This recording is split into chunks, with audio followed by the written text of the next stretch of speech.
Sturdy Fingers TV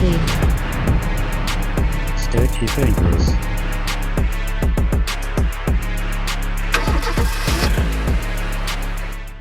Boom, what up dude? Today we are back with a brand new video and we're not even halfway through 2025 and there are already 5 big e-bike companies that have already gone broke. And it's been a rough year for the e-bike industry. I've made several videos on the e-bike laws and how that's hurt some e-bike companies financially and why big name brands are charging you more money for a new e-bike due to the tariffs. And I covered how Super 73 has a class action lawsuit and how that forced them to modify their top speed of their bikes to just 20 miles per hour.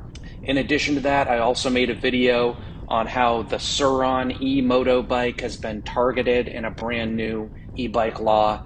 So definitely check both of those videos out for more. Now, the top 5 e-bike companies that just went out of business include eCells, Juiced Bikes, Fuel, Van Moof, and now a brand that's based out of Toronto, Canada called Daymac. Now, I just made an in-depth, detailed video on eCells specifically and how and what led to their closing. So definitely check that video out. Now, out of these brands, I'm most familiar with Juiced e-bikes. They were definitely a big name brand in the e-bike world and had a really big presence in the industry. And back in 2019, there was an e-bike that they made. It was an e-moped style bike, and I really wanted that due to the fact that it had 2 batteries. I thought that was really cool, and I imagined that I could get a lot of range out of that bike. However, ultimately, I ended up going with the Aventon Soltera, and that personally fit my riding style better than the bikes that Juiced had to offer at the time. Anyways, the good news is that another big e-bike company named Lectric e-bikes purchased Juiced bikes, so it'll be cool to see what Lectric does with the Juiced e-bike brand. Now, Lectric Bikes is doing really well right now, and they have a lot of money to potentially do something really cool to revamp Juiced bikes. Now, moving on to the brand that I'm least familiar with on the list, the most recent e-bike closure, Daymac. Now, I looked into them, and again, they're a Toronto, Canada-based e-bike company, and they actually make a lot more than just e-bikes. They make all different kinds of electric-style vehicles, including ATVs and scooters and more. Now, when looking at their e-bikes specifically, I have to be honest, they look extremely outdated. The frames are a little bit dorky, and in my opinion,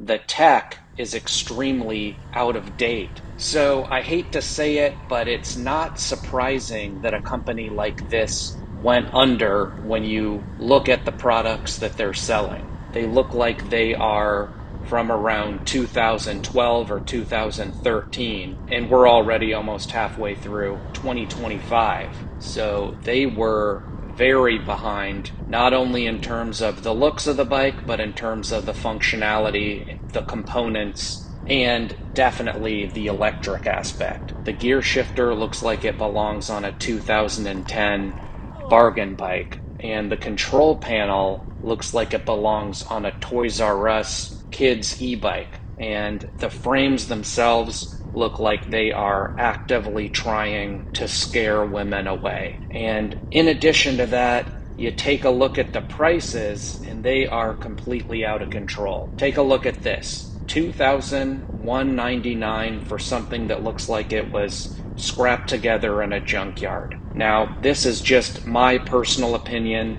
If you disagree, definitely let me know. And I get that on the flip side, some people really like the look of some of these bikes. And again, no offense to the company, it's just my personal opinion. Now, they do have a model that has skinny tires and flat handlebars similar to my favorite Aventon Soltera, but again, when you look up close at the model, it just looks so outdated. But I do think that the model has some potential, and if another company like Lectric bought this company, I think that there could be a really cool way to refresh this brand and make it cool again.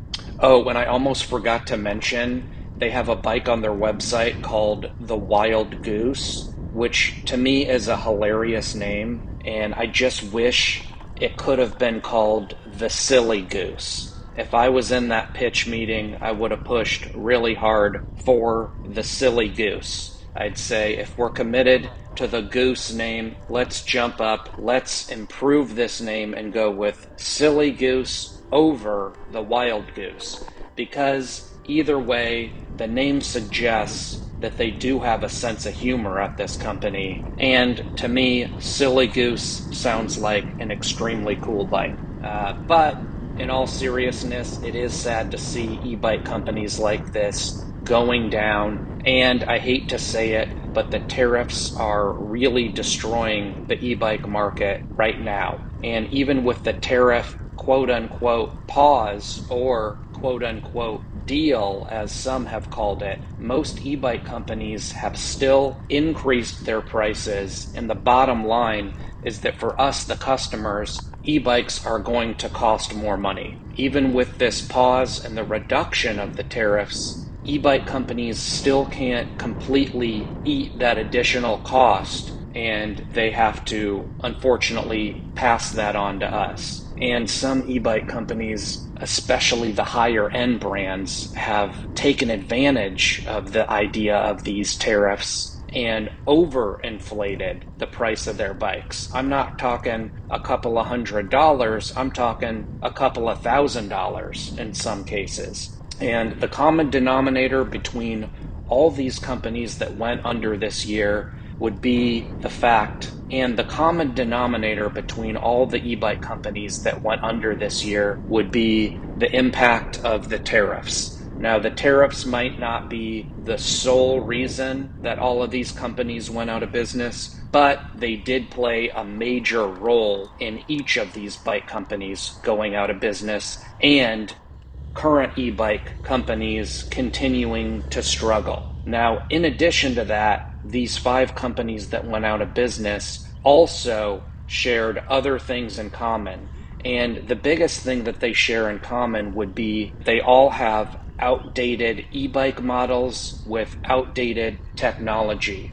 Now, Juiced e-bikes out of the 5 did the best in terms of creating bikes that were current and aimed to satisfy the needs of customers in terms of tech and performance. Now, the e-bike market is getting more and more competitive, and it's more important than ever for these companies to be really tapped in with e-bike customers and have a really good understanding of what we want and what we expect. We know when we're looking, we know a good looking e-bike when we see it, and we know outdated tech and low-level components when we see it as well. So what do you guys think? Do you think that we'll see more e-bike companies bite the dust in 2025? Do you think this temporary tariff pause will save many of the other e-bike companies that are struggling right now? Or do you think that we're still in a lot of trouble? I want to hear your thoughts below. And if you're interested in getting a new e-bike, please check out the brand new Aventon Soltera 2.5